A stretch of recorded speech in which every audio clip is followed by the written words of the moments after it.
it's almost impossible for a teacher to constantly be your teacher.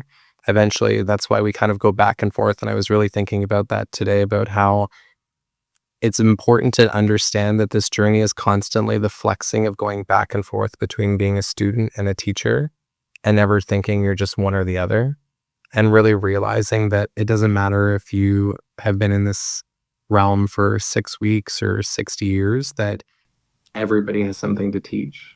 But right now, that's what is happening, is the wheel of fortune is focused on you, which means that this is an important time for you to let what's falling away to fall away, even if you're afraid that you're never going to see it again.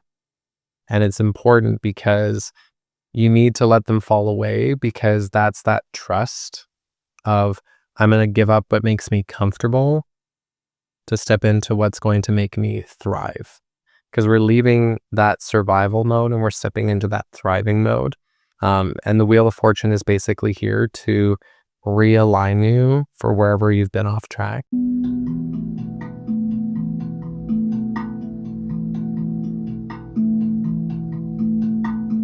Hello, everybody, and welcome to the Empowered Self podcast. So it is my real pleasure to get to be here with my good friend, Trevor. How do you say your last name, Trevor? Loughrin. Trevor Loughrin. Okay. So Trevor Loughrin is just such an amazing person. I've grown really fond of him over the last couple of years that we've developed this friendship. But Trevor, like me, is also sort of an energy healer, and he's working towards helping people on their journeys and supporting them through different readings and through retreats that he hosts and stuff like that. So Trevor has a really interesting story in terms of how he got into spirituality and some of the things that he's learned on this journey. So it's really my privilege and my pleasure to get to be here with you to allow some of your wisdom to come through. So the first question that I have for you today, this is sort of stolen from another podcast, but I'm a big fan of it. It is, he always asks the question, like, what are you most excited about in your life right now?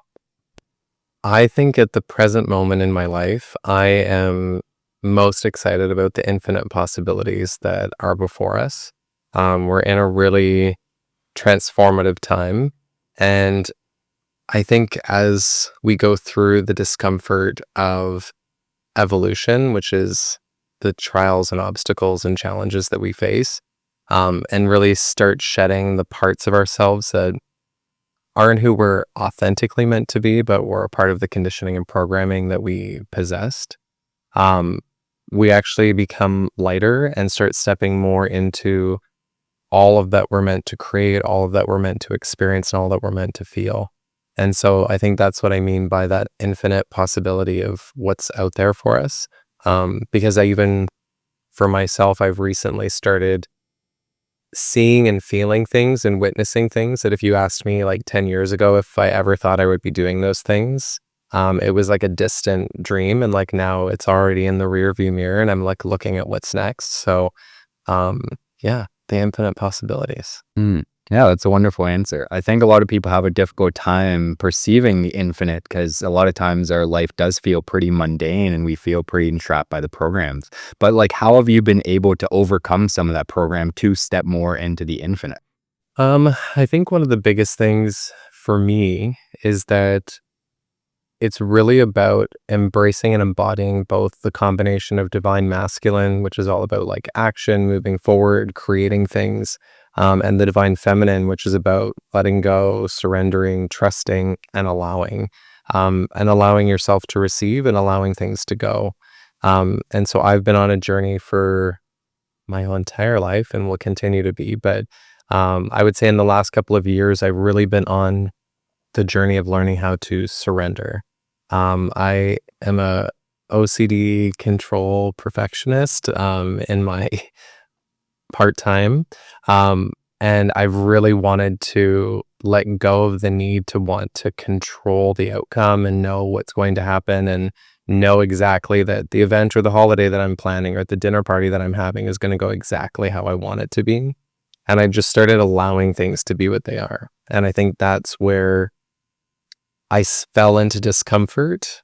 And then through that discomfort, I've actually found a lot of freedom and liberation. Yeah, and I can relate on my journey as well. I think a big part of it recently has been learning to balance those masculine, feminine qualities. And I think the big reason, at least in my own life, why I've struggled to surrender control is based out of fear.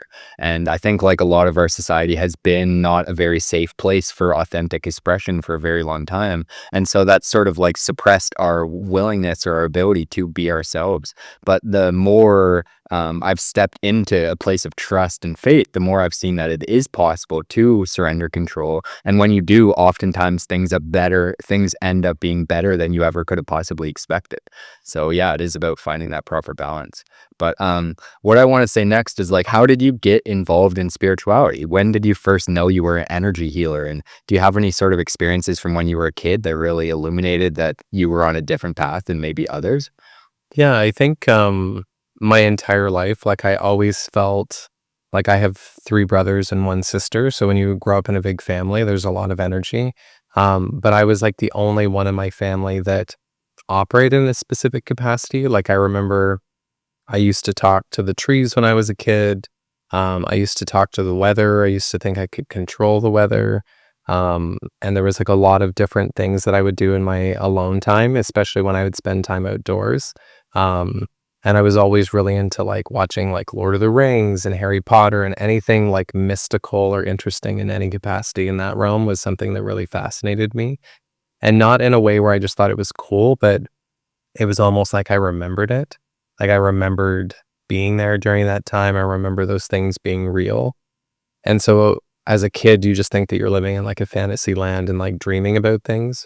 Whereas I got older, I realized I was just remembering. Mm. Um, and then so that kind of grew and evolved. And when I was, I think 12, my parents separated and we ended up staying in a woman's shelter for like a short period of time, probably about 3 to 4 months.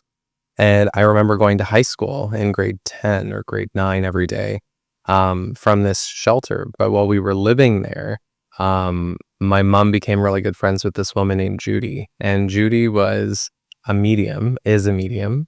And she was a really cool woman. And I had never met anybody like her.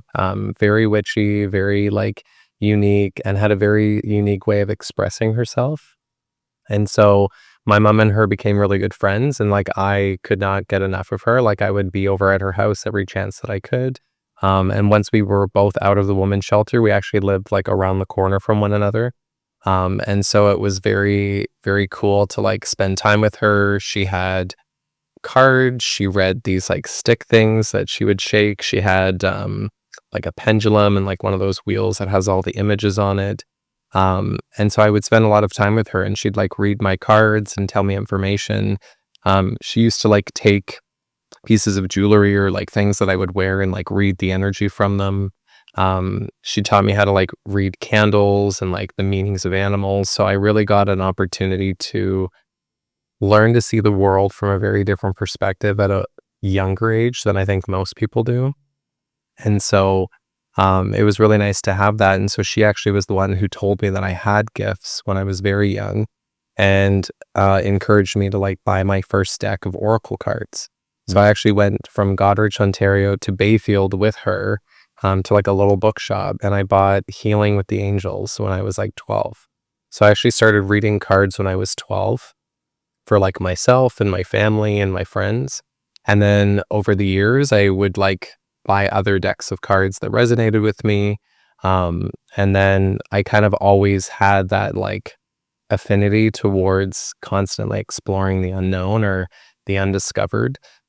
And so, yeah. And so it was just like years of me like building a relationship with those decks of cards and really understanding the world from a different perspective. And then when I was 18, I moved to Toronto.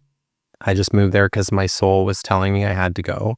And so I moved there, and I found a really amazing store on Harvard Street in the Annex. And basically it was called The Rock Store, is called The Rock Store. And they've moved since. They were on like Markham Street, and now they're on Harvard. But I remember the first time I walked into that shop, it was this like beautiful metaphysical store. They had all these different crystals and statues. And so I literally would go there like almost every single week.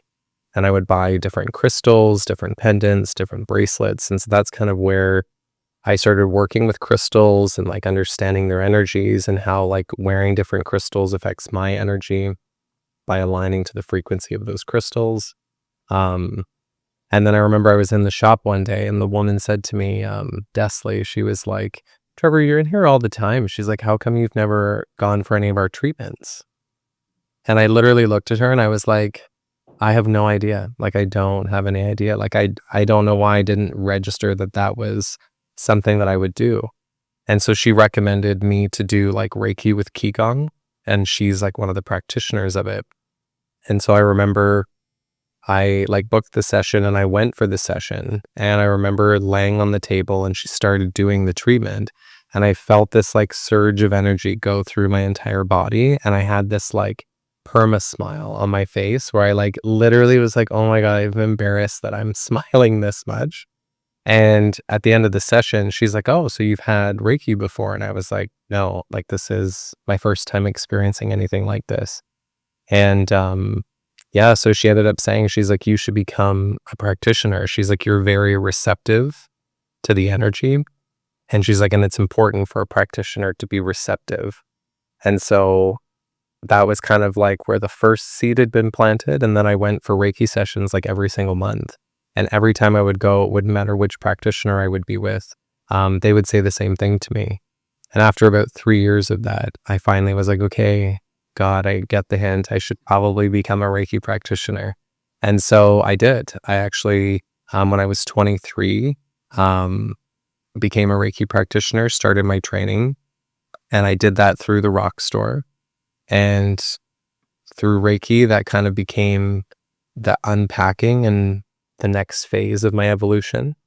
And so, yeah, I did Reiki for a number of years. I did about 8 years of training to get to my level 3. And then I moved to Montreal. And then when I was living in Montreal, it was during COVID. So I was like in a city that wasn't where all of my family and friends live. And it's a beautiful place. And so I actually just spent all my time in nature. And so I consider Montreal my like hermit phase, where I actually spent all this time like by myself in nature, just seeing the magic of the world around me. And I remember I was on a hike and I would always go to the woods. And at the beginning of the woods, I would go to the first tree I would see that I was attracted to. And I would just like tell the woods that I was there, and that I'm ready for them to reveal themselves to me whenever they feel safe. And so I went on this hike and I was about 2.5 hours into it. And I walked off the path to sit on this like log in the middle of the forest, to eat my lunch. And while I was sitting there, there was like no wind, nothing was moving. And all of a sudden, out of the corner of my eye, I saw 3 leaves just like dancing about 3 feet off the ground. And I realized they were fairies. And so I realized, I was like, oh, like if you open yourself up to the opportunity and you give them and you're patient with it instead of trying to rush it, you can really see magic everywhere. So Montreal was a very magical chapter for me. And then I met my partner, and then that kind of led me to being like done with living in Montreal because I wanted us to be closer to home for our families. So we moved back to Toronto and we moved in together. And after living in Toronto for about a year, I realized like I wasn't really aligned with the frequency of the city anymore. It just felt very like chaotic. It felt ungrounded and it felt like almost like a big distraction. And so my partner was actually the one who I had the idea always that I wanted to like work for myself and have my own business and really help people embrace and embody their infinite potential. And I had this dream. And for about 10 years, it was just a dream. And then I met my partner and he was the one who was like, well, why don't you quit your job? We can like move home to my parents and they can like, we can figure it out. You can actually like work for yourself and do this full time. And I resisted him because I was like, I have the money and I have the house and we don't have to stress about anything. And like we have the life that everybody, or we're programmed and conditioned to think that we want. And I actually resisted my own growth and evolution until I realized it was like, why am I resisting something that I want? And then around me, my reality became so apparent because people who I considered like really good friends and places that I really loved and careers that I really enjoyed, all of a sudden there was a lot of friction happening, and I was like, okay, I get it. You're making me uncomfortable, so then I am like choosing to leave as opposed to like staying and settling for less. And so I decided to quit my job, and we moved to Sarnia, Ontario from London. And my partner's family is amazing. They renovated their basement and turned it into like a little apartment for us. And for literally 3 months, I just spent time connecting with myself, connecting with the community. I went to the Indigenous reservation. I offered my services there for free. I did like different markets and wellness expos, just anything to connect with the community, get my name out there, and also start exploring what I was capable of, especially since I hadn't been doing any of this full time. It was always like in my pastime or in my personal time. And so I did that for about 6 months, and then a lot of really magical things took place. I experienced a lot about myself. I experienced a lot about my own programming and conditioning, and I also started seeing what I was capable of. And so then this fire kind of got lit, and I wanted to grow and expand. I still had some insecurities around not generating the same amount of income that I had when I had like my corporate career in Toronto. And again, those are just like parts of me that I needed to let go of. And so I moved from Sarnia to London for a job. And I worked that job thinking that it was going to be this amazing step into something more. And it actually was like the opposite of that. And so again, it was a reminder from the universe to follow what feels right instead of what like looks right on paper or sounds good on paper. And so then I worked that job for just under a year.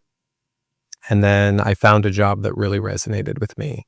And although it was a job and my whole intention was to not have to have a job anymore, but to have a career with myself, helping people, I've really learned the steps and processes of being gentle with yourself as you make these adjustments and doing things that make sense for you. Because some people are really lucky having wealthy families that can like support them with creating these things or giving them the free space or the free time or even the financial support. But when you're really doing it on your own and you're living in a world where it's like everything's super expensive and it's like you're trying to fulfill your mission while still living and surviving in the programming that we've been placed in, it's definitely a roller coaster. Um, I will say that it was full of like lots of nervous breakdowns, lots of like moments where I thought I just had nothing left to give. And I think that's the part of this journey that people don't always experience or don't always acknowledge or don't always talk about, which is like the discomfort of stepping into your purpose and the discomfort of stepping into your purpose and your power.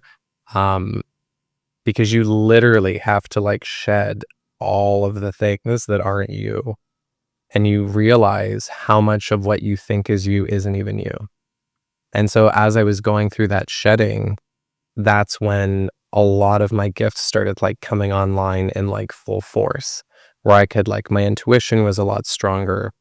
I started like hearing people during my readings and like really feeling profound energy to the point where I'd get really emotional during people's readings because I could feel so deeply what people around me were feeling. Um, and so the journey of leaving my career was actually what launched me to fall like face first into like my gifts at like and I don't even feel like they're fully online yet.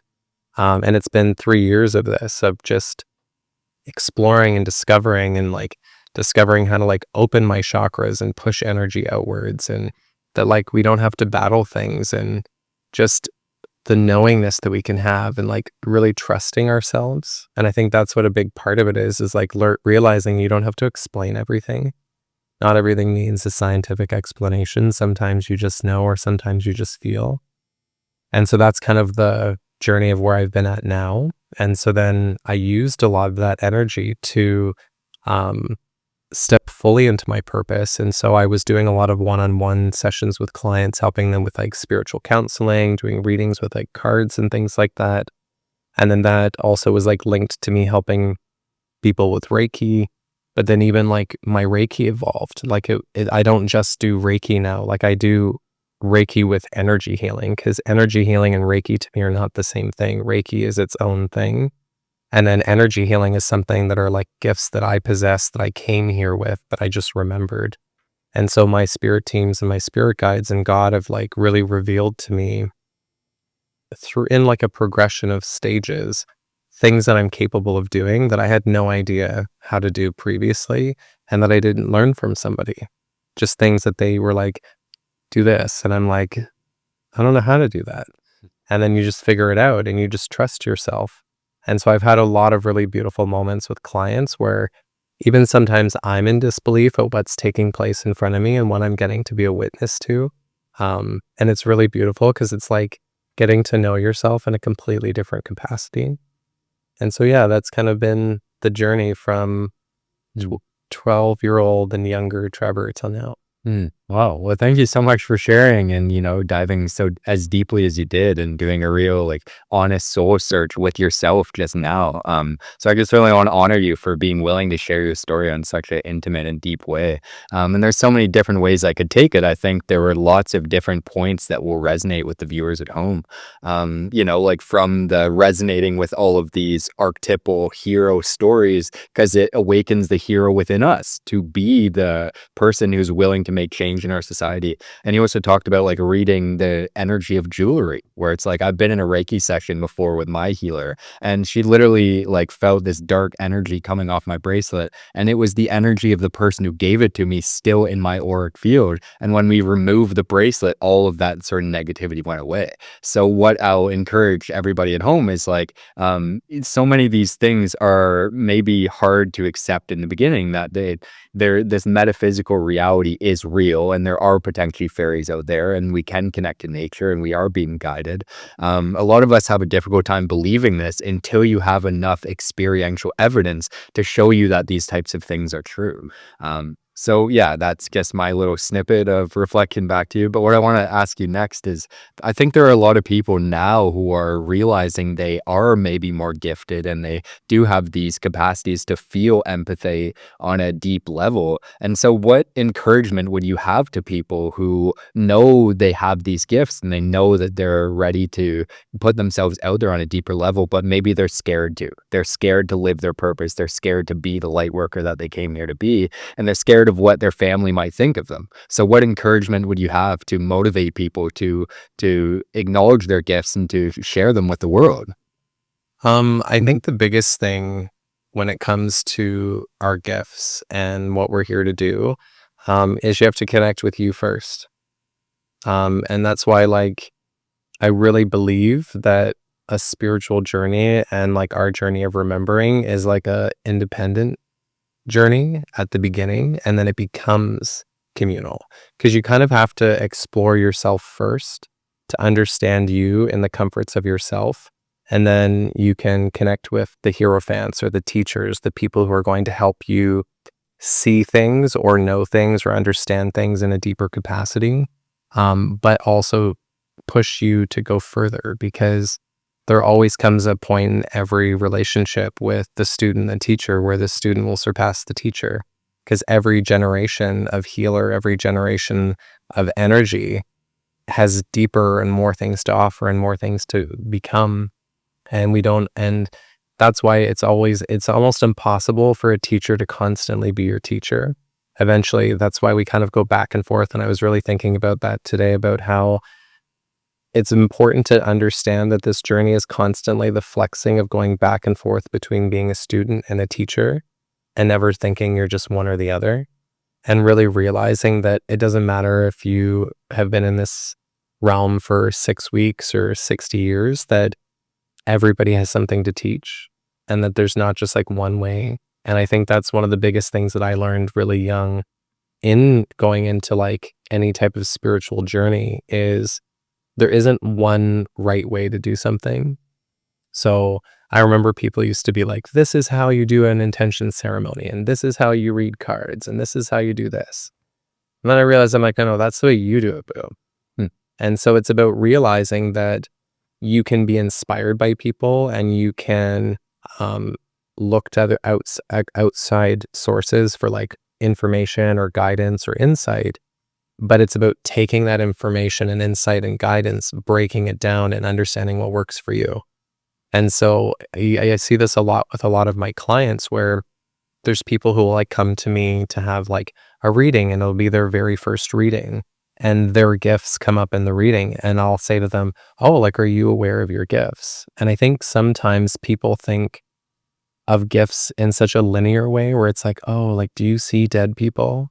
Do you talk to dead people? Do you see auras and colors?" And it's like gifts can show up in so many different ways. Gifts can be something as simple as like, "Oh, I feel like Bob's gonna call me," and then Bob calls you. Or you have a dream that you see Becky at the grocery store, and then you see Becky at the grocery store.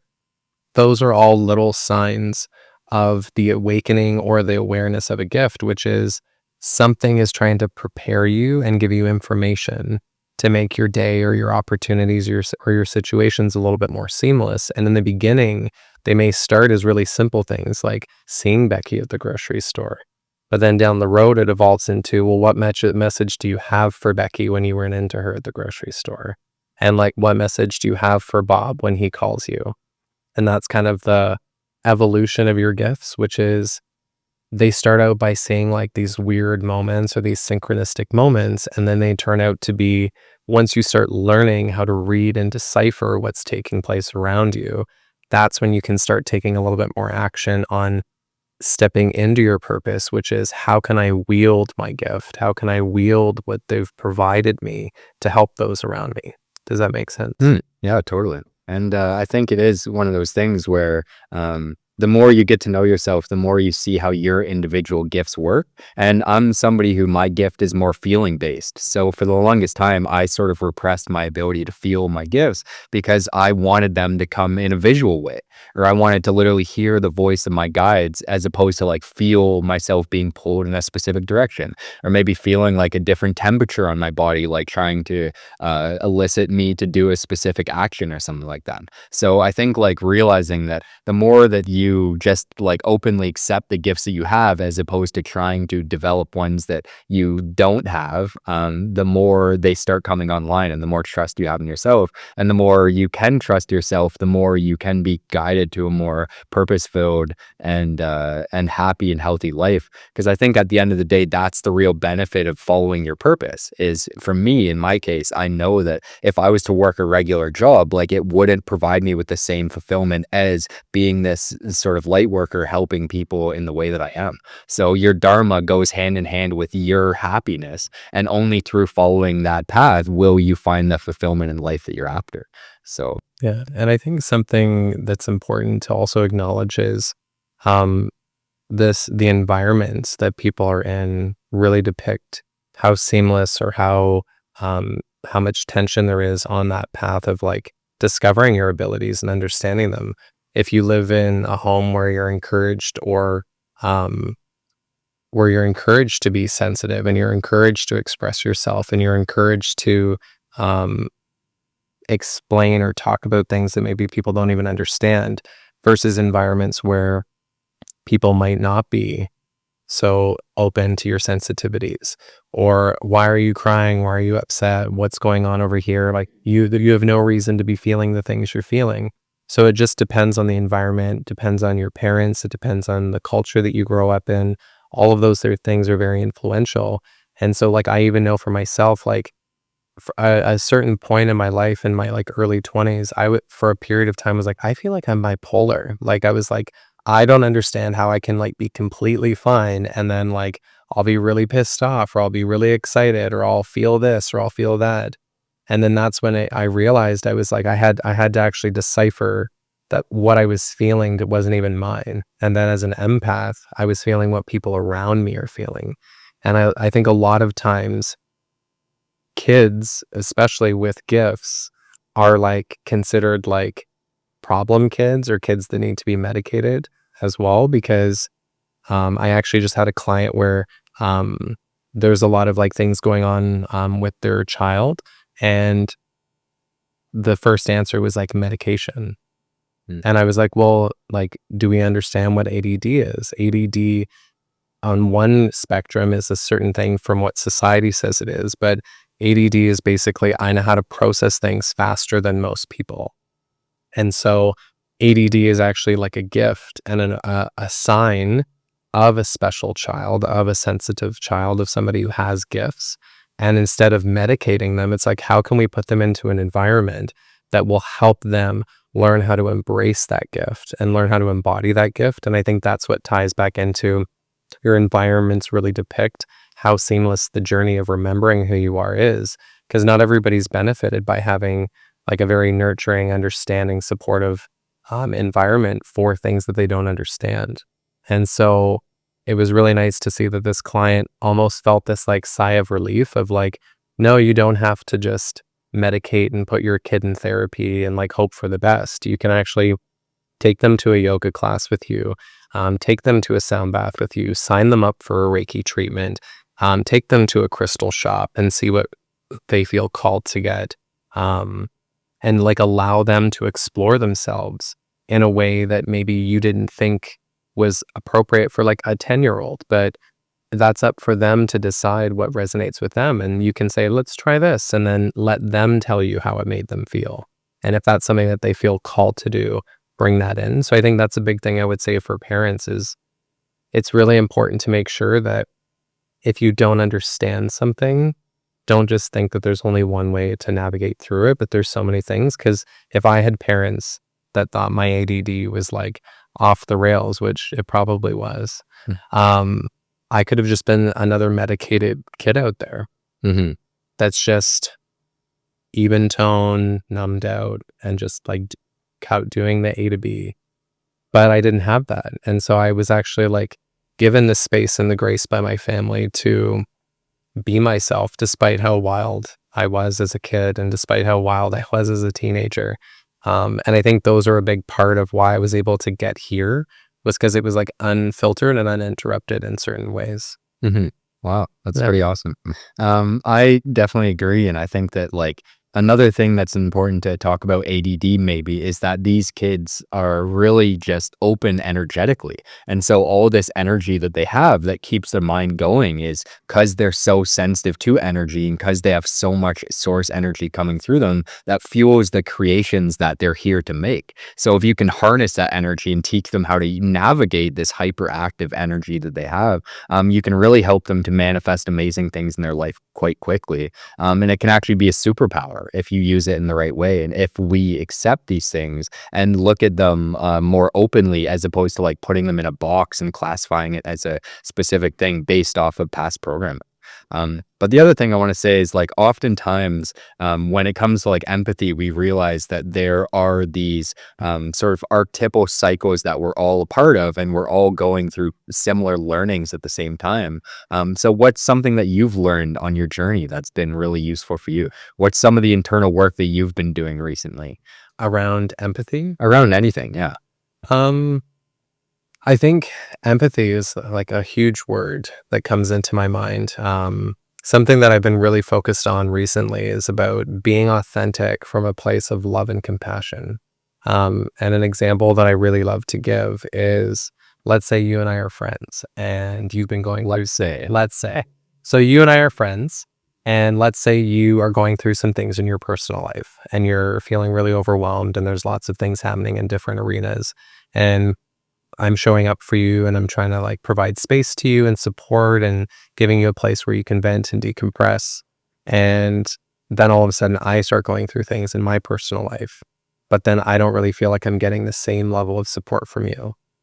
I could just come to you and be authentic and say, John, I think you're being a really shitty friend, but that's not really going to be conducive of something that's going to generate a really open conversation. It's basically starting with an accusation. It's starting with like name calling. And so it's going to put people on the defense. But if I came to you and I said, hey, John, I've been really reflecting on some things recently, and I understand that you've been going through a lot, and I've really been trying to show up for you the best way that I know how. And I really hope you've been feeling my support. And recently I've been starting to go through my own things. And upon reflection, I've really realized that our dynamic is no longer really based in equality. And I wanted to bring this to your attention because I would really love for us to bring our relationship back to a place of equality so that we can support one another as we go through these things together. To me, that's being authentic from a place of love and compassion, because I'm not coming at you basically telling you that you're not being a good friend. I'm acknowledging that I know that you have a lot going on your plate, and I'm providing us the opportunity through having this conversation, through being authentic, and through letting you know how I'm feeling, to move forward through that. And like, one of two things is going to happen in that conversation. One, you could either gaslight me and make me feel like the way that I'm asking for help is too much and that I'm being too much for asking you of anything, which would just give me information that's not negative or positive. It's just information that, okay, I'm now aware that you're not capable of offering me what I'm looking for, which means that I'm just going to take space from this friendship. Or you could say, oh my gosh, Trevor, I've been so wrapped up in all of my own stuff that I didn't realize that you needed support. How can I show up for you?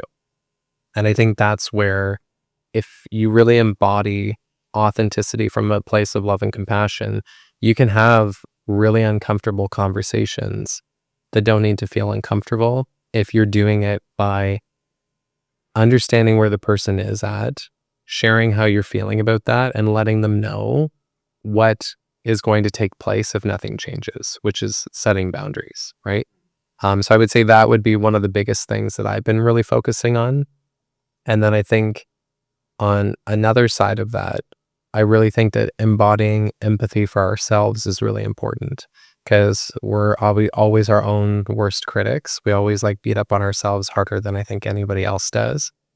And so I think it's about making sure that we take time to celebrate ourselves, big or small. And that's something that I say with my clients all the time is, how often do you celebrate yourself? And they're like, what do you mean? Like my birthday? And I'm like, no, like you, like the things that you do, the fact that you've survived losing a parent, or survived raising a family of 5 kids, or survived going through a divorce that you thought was going to destroy you. And like, really start taking a moment to celebrate all of the wins that happen. And I think that's having that empathy for yourself, and then also that celebration for yourself. I think those are really key. Those are going to be things that I have been thinking about recently. What about you? Yeah, I mean, I really just want to touch on that a little bit and say that I think like the real key to having these types of open conversations is a real like in-depth understanding of your feelings and actually understanding what's happening inside of you, as opposed to just like misidentifying your own feelings and then projecting these negative feelings onto other people. So yeah, it takes a lot of real honesty to look at your feelings, what they actually are, in order to get to that place where you can clearly communicate your needs in a relationship to somebody and have the confidence and the basically belief in yourself that says, even if I set a boundary and this means this relationship with this person no longer works out, understand that that's actually a good thing and it is serving your higher purpose, and it's making room for better people who will understand your boundaries moving forward. So yeah, I think that's definitely huge. I think the one thing that I've really started focusing on is, when it comes to having conversations and it comes to being authentic with people, and it comes to people being in your life or not being in your life anymore, I've really stopped looking at it as like positive and negative. And I've realized that it's like, we're all of these souls that have come here, and we all have very different contracts and very different missions and very different purposes. And this is why I always say to people, time means nothing to me. I don't care how long I've known you. It doesn't mean anything, because I could meet somebody tomorrow who's kinder to me than somebody I've known for 10 years. And so for me, time doesn't mean anything, because time is just an illusion. What I follow is the feeling. So I really encourage people to follow the feeling, follow how people make you feel, follow how environments make you feel, follow how activities or things or experiences make you feel. Don't focus on just like, well, we've been best friends for 10 years or we've been married for 25 years. It's like, it doesn't mean anything. What means something is the feeling you have right now, because everything else is just a story that you're telling yourself. And so when you have these conversations, or you set these boundaries and you start creating these shifts in your life where some people stay and some people go, I don't look at it as positive or negative. I look at it as like, okay, I'm giving you the opportunity to live life at your speed. and I'm giving myself the opportunity to live life at my speed. We're doing each other a favor because you're going to be able to spend time with who you need to be with and people who are going to resonate with the frequency that you're at. And then I'm going to go find the people who are at the frequency that I'm now at. Because when you have these discrepancies or these dysregulated frequencies among people in your life, especially if you've known them a long time, it just means that you've changed frequencies and that like now you're feeling the friction because you're realizing that you're no longer in alignment. So yeah, I really think it's important to make sure you don't look at losing people as losing them. I really think it's important to look at it as you're making space.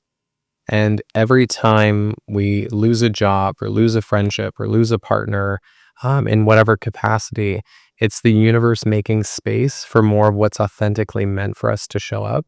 And so our only job is to allow those things to fall away and then be open and receptive to what the universe is replacing it with. Amazing. Yeah. Okay. So what I'd love to do now is potentially have a reading. So would you like to get your cards out and, either do a reading for the audience or do a reading for me?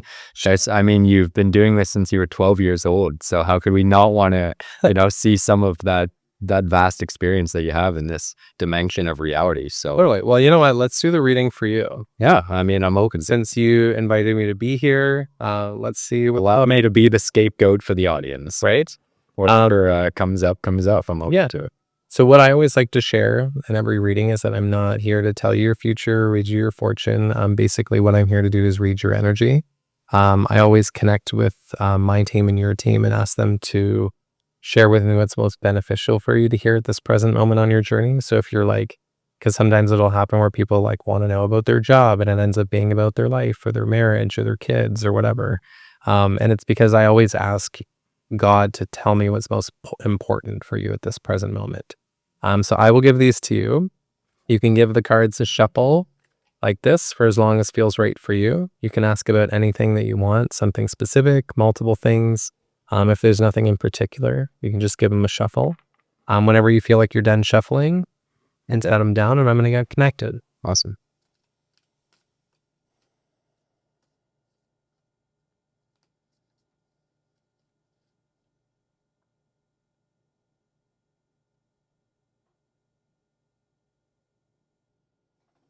Okay. So it's really cool because the energy that's coming through at the beginning is that you're on this divinely guided redirection. So just be open to being moved into like a different path. And I think that's one of the biggest things that I've experienced and I would highly recommend is don't be like too linear about what you think you're going to be doing and just be open to what's possible. Because we can only think so big and the universe and God can think way bigger than us. So just be aware, but whatever this redirection is for you, this new path, it's very divinely guided. So just follow the feeling. Okay. Yeah, can I already say that's pretty accurate? Because I've been on this deep experiential journey going to all these different places, and I didn't know where it was going to be leading me, but where it's taken me is like way more in alignment than I ever could have possibly imagined. And I have the clearest vision for who I am and what I'm here to do now more than ever, only because I didn't go into it with any specific rigid plan for the outcome, but just to whatever I find, and I found something incredibly beautiful. So yeah, I'd say you're very much accurate. My whole perception on who I am and where I'm going completely just shifted with like entirely within the last month alone. So and that's the whole thing. Cause like, I know that for like 10 years when I was living in Toronto, I was like, oh my gosh, like I just want to like be like a card reader and Reiki practitioner and like work out of a room and do that for a living. And now I want to like open a healing center myself and like host retreats globally and like turn it into like this global enterprise. So just make sure that you allow yourself to, and the heart of the matter for you is about possession and control, making sure you're not trying to be so specific about like how you want something to happen or who you want those things to happen with, and not trying to control the outcome, but really surrendering and releasing that. Because the Four of Pentacles is all about just being mindful of like possession and control and realizing that this is a time of surrender. We're moving from like the old energy, which is like very like unhealthy masculine energy, into the divine feminine energy, which is about trusting, it's about surrendering, it's about allowing yourself to receive your divine inheritance. And I just always tell people, like, think about your dream life, like the best life you could ever imagine, and then times that by like 10.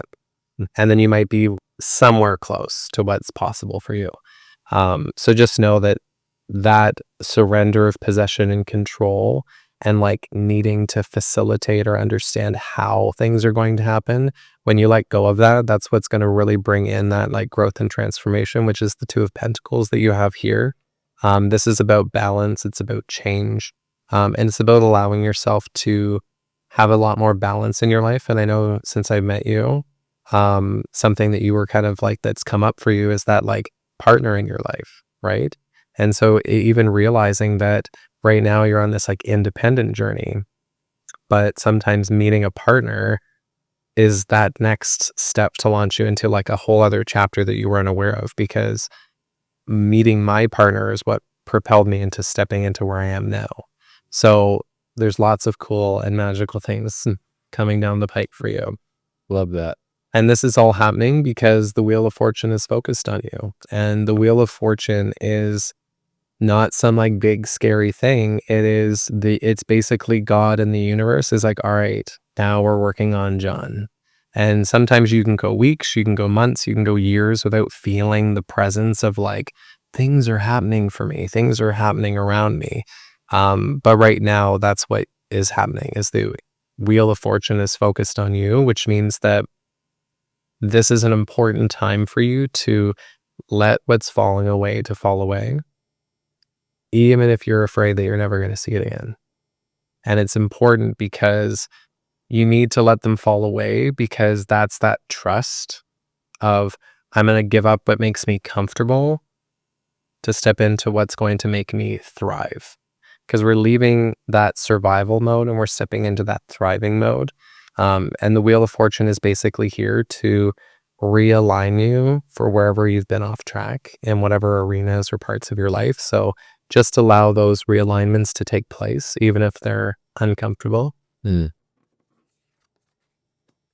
And it's cool because the past card for you is the Three of Wands, which means this is all about envisioning the future. And this card is in the past, which is all about you've been seeing and having an idea for quite some time about what you want and what you want to feel and what you want to create and what you want to be a part of.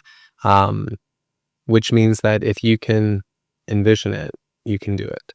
And so this is just really showing you about that like quantum leaping into who you're meant to be, and what you're meant to receive. And I think a big part of what I'm hearing is make sure that your container is big enough. Mm.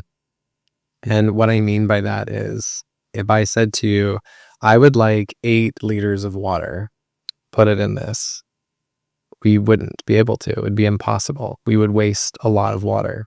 And I think that's a big part of when you go through these transformative periods, the discomfort or the things that we're doing or the experiences that we're having are basically preparing us to hold more.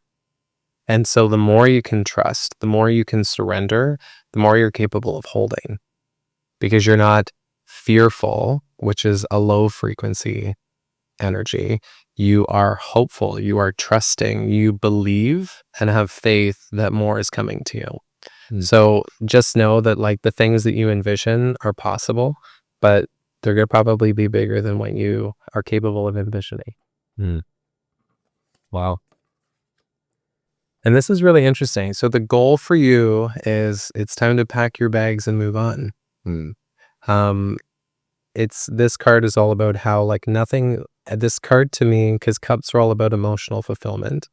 And this card is full of broken cups, which means that whatever it is that's coming up for you in this reading, it's a mountain that's not worth climbing, if that makes sense. Mm-hmm. It's like time to pack your bags and move on and not waste your energy on it, because it's not going to be emotionally fulfilling for you, whatever this person, place, or experience is. It's really important for you to let it go, because it served its purpose. Mm. This person, place, or thing has served its purpose. you'll probably know what that thing Well, I is. think a lot of it is my whole life up until this point, right? Like it's got me here, but now I'm ready for something completely different, right? Like completely new environment, completely new social group, completely new work that I'm doing. So it really is like representation of like almost every cup of my life is now no longer serving from the past, and only cups from from the future will serve me moving forward. Yeah. That's what it feels like. I think this is just about like outgrowing things, right? Yeah. Well, I think I really have outgrown my whole old life, so. It's so interesting because the future card for you is kind of, and it's hilarious that I was like talking about a partner. So, the high priestess showing up in the future. And I think this is like a combination of you stepping more further into your gifts through a relationship in your life, and having the divine feminine lead you further, because you have to remember the divine masculine, for as much as people would love to be like, he's the leader, he's supposed to lead them forward. It's actually the divine feminine. They were always meant to lead. Women were always meant to be the leaders. Why do you think they were the healers and the mystics? Because they knew what was up. And so just know that I think a big part of the shifts that you're looking for and that you're wanting to experience are going to be linked to a relationship that you're going to be a part of or be in with a high priestess female. Mhm. And she already knows what's up. She's already in her power. She's already wielding that power. And she's like, I've got nothing to prove. Mhm. I'm not trying to prove anything. I'm not trying to be anything. She just knows who she is. She's very tapped into her emotions. Um, and she's a very powerful being, but she's not trying to be intimidating, if that makes sense. Mhm. She's not like out there telling people how amazing she is and I'm so special. She's just like sitting and chilling, and people can feel her energy and feel her power just from being around her, because she commands it from a place from within. She doesn't have to be like out here about it. Does that make sense? Mhm. Totally. You. Very cool. So, and it's funny that we were earlier before we got into our podcast, talking about with your mom about nurturing and all of those different parts and pieces. And a big part of you right now is that energy of like being nurtured, being taken care of, feeling emotionally fulfilled, and really embracing that divine feminine energy. And I think that's a big part of why this relationship is going to come into your life, is because obviously the first divine feminine that you meet in your life is your mom. And then as you grow older and you become more independent, you don't lose your need for the divine feminine. The relationship just evolves and shifts, right? And so I'm just seeing that this is going to be like another layer into your being cared for in a way that I don't think you've been cared for to that depth yet. Mhm. Does that make sense? Yeah, for sure. Especially like in a relationship, and like feeling safe in a relationship, feeling nurtured in a relationship, and really having someone trust you Mm. and having you be able to trust them in return. I think that's what a big part of this is, because the Empress card is very much about that like female energy that's all like warm, fertile, and encompassing, and that like safety of the mother. Um, that's kind of what, and it's hilarious that we were also talking about like inner child work earlier, and it's kind of like, I think a part of that is going to be linked to that for you, Mhm. where it's going to be like this relationship is going to help heal parts of your inner child, which is what her purpose is for you. Mhm. Does that make sense? Yeah, for sure.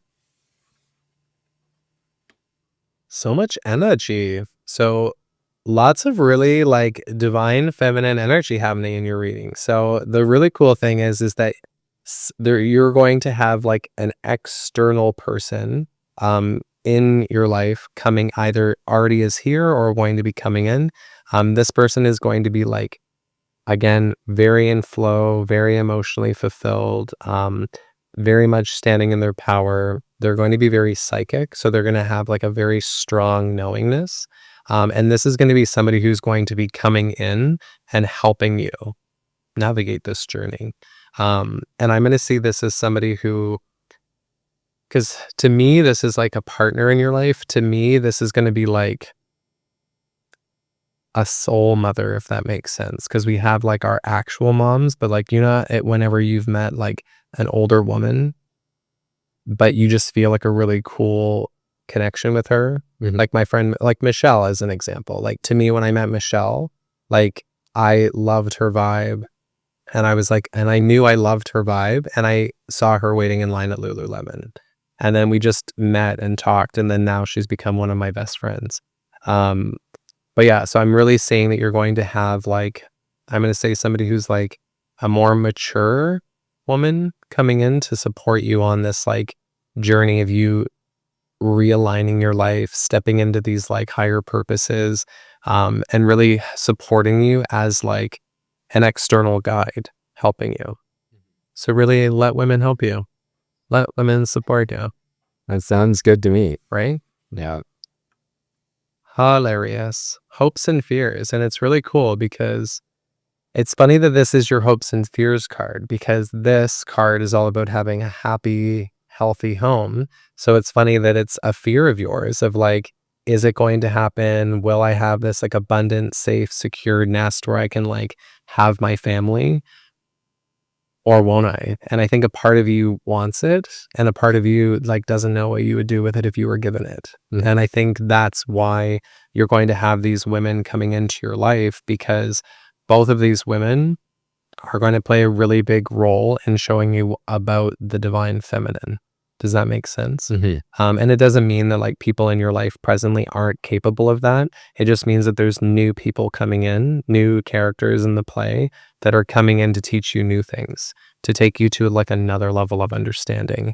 And a lot of times, the less connected to our personal life that people are, the easier it is to receive lessons, because there's not as many filters that we put things through. Like when my mom or my sister or my brother says something to me versus like somebody I just met at a yoga retreat, like it all lands differently because it's put through different filters. And so just know that the happy, healthy home that you want is yours. It's just waiting for you to be prepared to hold it. And you're going to have people help prepare you for being able to hold that, because you're capable of creating that. Sign me up. You're signed up. They're just all waiting for you. And so it's really interesting that the final outcome of this is at this like stalemate. And so make sure that you're not hanging out in your head too much. Easier said than done. Yeah. So this is like, and stalemates are really important, especially for the Two of Swords, is get out of your head and get into your body. And as I was saying with so many things, follow the feeling, not what you think about things. Does that make sense? If something feels right, who cares if you can explain it? Just do it. Follow the feeling, because your head is not going to get you to where your heart wants to be. Yeah, I see that. Yeah. So just be mindful of that on your journey, and whatever processes or patterns or things that you do that are going to help you with like grounding or clearing, or even just like understanding when you're in your head, how to get yourself out of your head, is going to be really important for you. Amazing.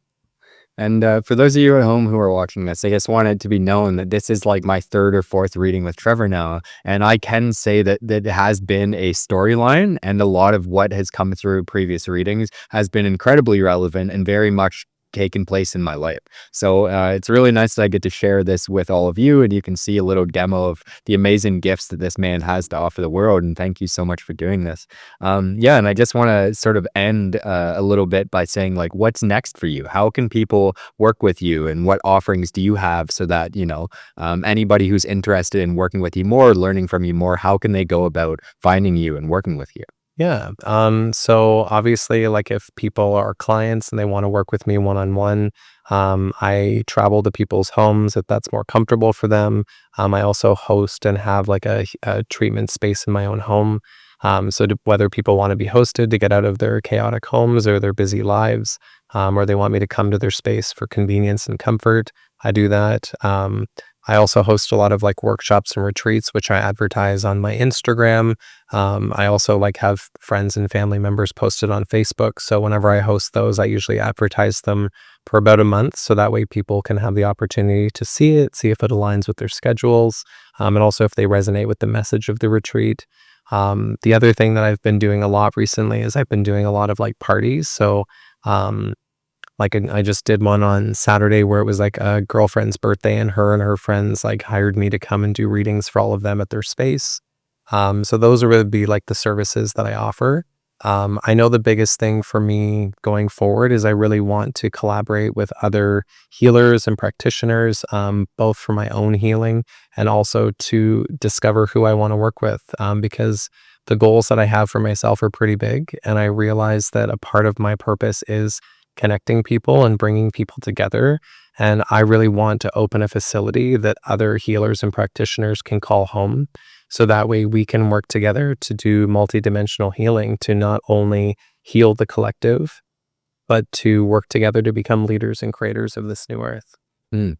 And after having done a couple retreats with you and working together in the past, I can truly say that you're remarkable to work with. And I think the work that you create is really, it does make a difference in people's lives. And I've seen people show up at your retreats one way, and I've seen them leave a different way, leave better than they came. And that's the ultimate goal of why we do this work.